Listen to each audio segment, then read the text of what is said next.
So guys, nandito tayo ngayon sa Central Hong Kong. Ito yung mga pinupuntahan ng ating mga kababayan itong lugar na to. Diyan sila. Diyan nagpapahinga, tatambay dito sa mga area na to, sa mga mall na yan. So ayan, kung nakikita nyo yung mga public pass na yan, puro double decker yan. Yan. Kung dati nakikita lang natin sa picture, nakikita ko lang sa picture, ngayon abot kamay ko na. So lahat na public bus dito sa Hong Kong ay double decker sila.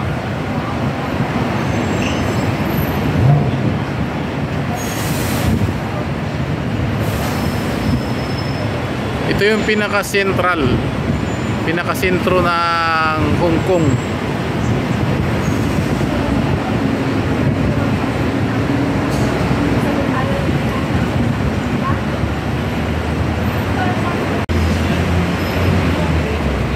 Napakaraming bus. Mayroon din ditong build up ng traffic, pero hindi kagaya ng sa ating bansa, sa Pilipinas. Dito madali lang mawala yung traffic.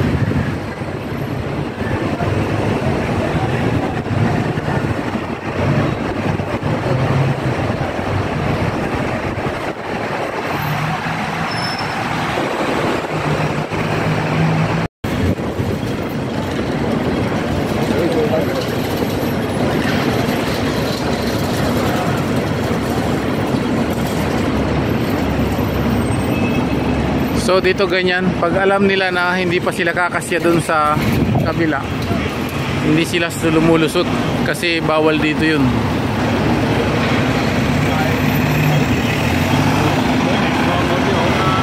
Kailangan maitawid nila yung dinadrive nila sa intersection, kasi kung hindi magkakaroon ng violation.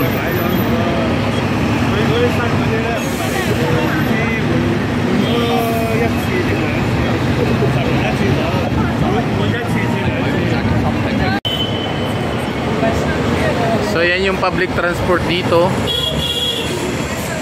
yung tram.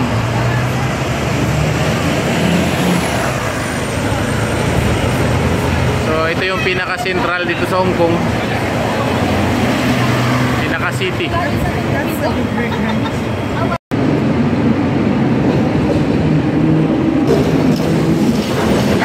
So yung mga tram na yan, electric ang papatakbo, parang train din lang siya, kaya lang